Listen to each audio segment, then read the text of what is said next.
human rights. As you know, our government under Prime Minister Harper's leadership has been the strongest in the world in standing for the human dignity and rights of the Tamil people in Sri Lanka.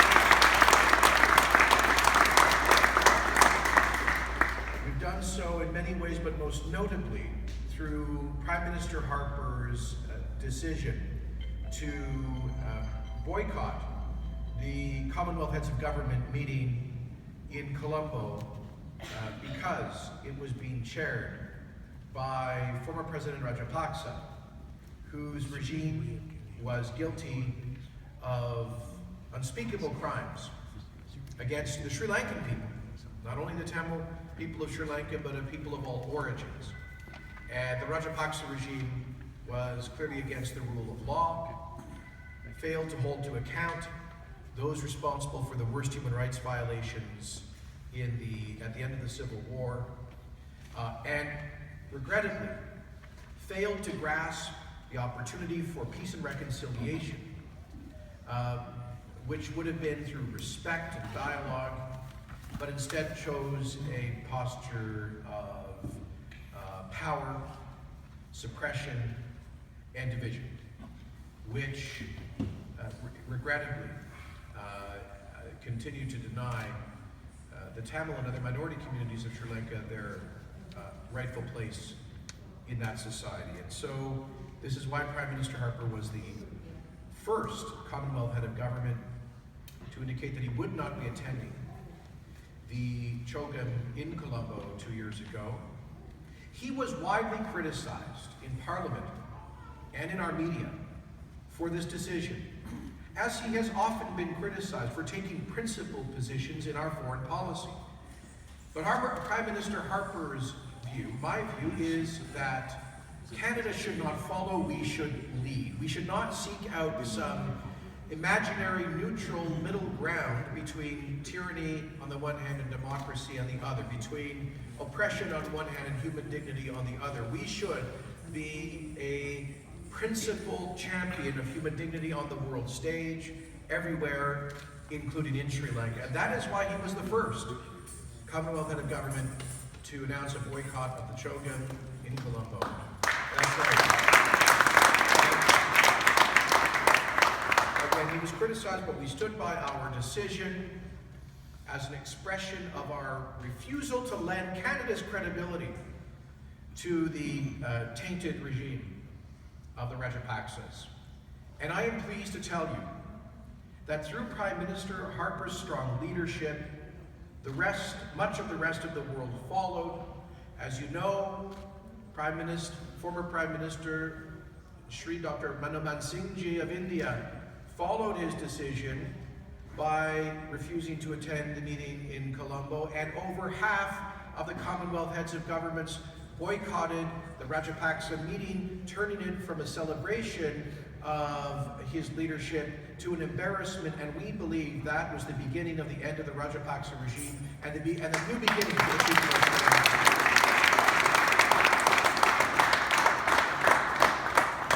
So we have also, as a government, provided millions of dollars of assistance to projects by non-governmental organizations in Sri Lanka to assist the victims of the Civil War, to search for the whereabouts of the missing people, to provide a stronger voice for civil liberties and human rights organizations in Sri Lanka, to promote reconciliation. And these are messages that I personally conveyed on a trip to Sri Lanka in January of 2013.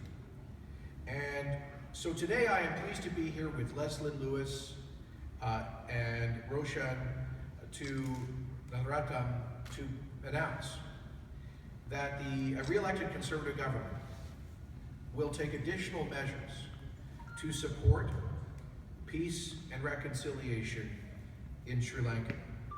First of all, a re-elected Conservative government will be at the forefront in advocating for the expeditious return of Sri Lanka's internally displaced people to their own land, for the rebuilding of their lives, and towards the prosperity of the nation and the stability of the region. We will also press for the independent international investigation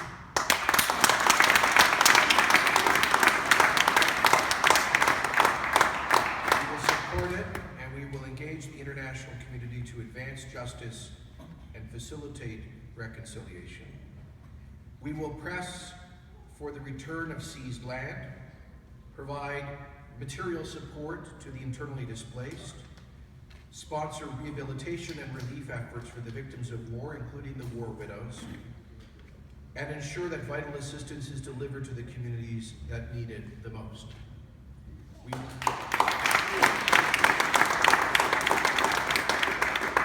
We will call on the Sri Lankan government to respect its own constitution and the rights of regions to seek a degree of autonomy in the governance of their own affairs.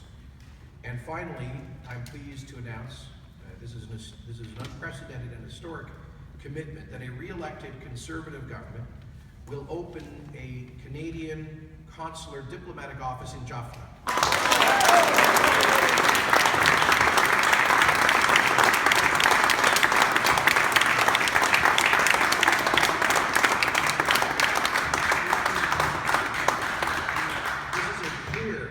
Practical, concrete sign of our focus on Sri Lanka, on the Tamil minority, on the need for reconciliation.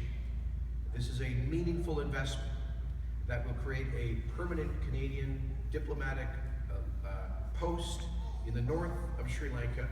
Of course, currently our High Commission in Colombo, our High Commission personnel periodically visit Jaffna, and however, it is a long 7-hour trip by road to go there and come back.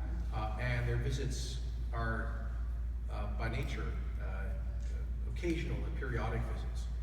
There will be a full-time Canadian Consul General stationed at the new Canadian Diplomatic Consulate in Jaffna, able to provide a certain degree of consular services and also to be a diplomatic listening post for Canadian interests in the north of Sri Lanka. No other party that I know of has ever made this commitment.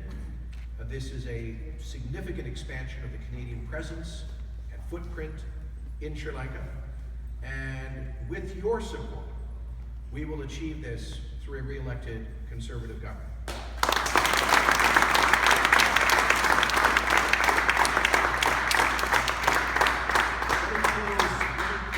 Saying that Canada,